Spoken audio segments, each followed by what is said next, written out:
Saya tidak mengerti mengapa Dimas Sunan Kalijogo menggunakan ini. Apa ini ajaran Islam? Saya pun tidak mengerti mengapa Kanjeng Sunan Giri baru mempersoalkannya sekarang.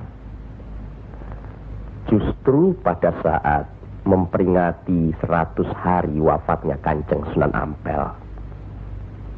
Kenapa tidak dulu-dulu?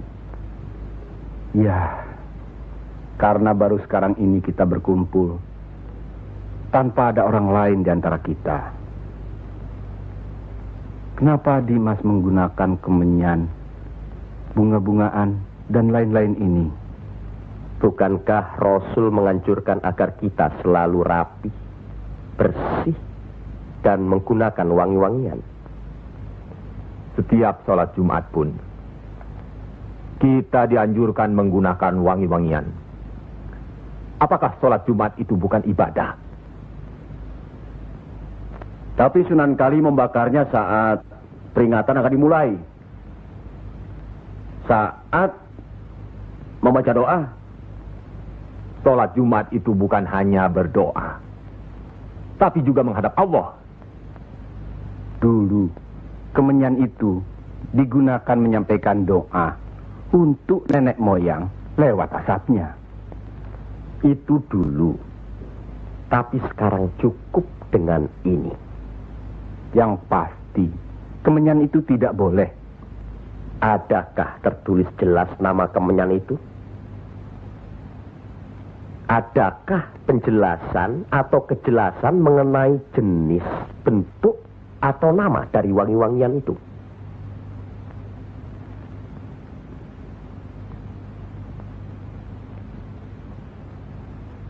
Kalau orang Jawa menganggap kemenyan, setangki, bunga-bungaan itu wangi, apa salahnya kalau mereka menggunakan?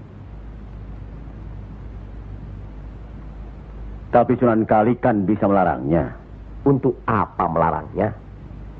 Untuk apa kalau cuma membuat mereka tersinggung dan kemudian kita tidak berhasil mengislamkan mereka? Memang Sunan Kali lah yang selalu lain cara pendekatannya kepada rakyat. Tidak ada cara lain Kanjeng Sunan Giri selain mendekatkan hatinya, sentuh perasaannya, sesuaikan dengan kebiasaannya, yang kemudian setelah mereka merasa cocok, sesuai, lalu kita rubah sedikit demi sedikit. Bukankah kesemuanya itu telah kita musyawarahkan terlebih dulu? Tapi ingat, janganlah merendahkan martabat Sunan Wali dengan berpakaian mulung seperti itu terus-menerus. Kanjeng Sunan Kudus, kita punya budaya sendiri. Gunakanlah itu. Dengan begini saya bisa mendekatkan diri, bergaul dengan mereka. Tidak ada jarak antara kita dengan mereka. Ada sambung rasa. Lagi pula iman Islam seseorang bukan terletak di pakaian, tapi di sini. Yang penting bersih, aurat tertutup.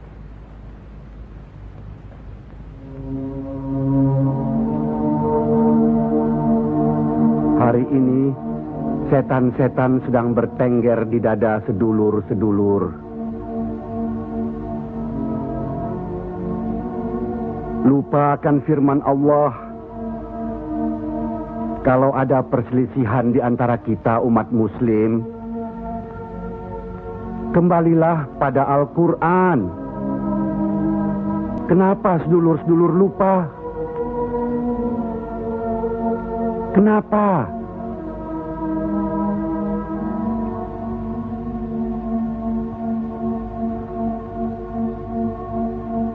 Maafkan Kanjeng Sunan Giri. Semestinya hal ini tidak boleh terjadi. Apalagi Kanjeng Sunan sebagai pimpinan kami di sini.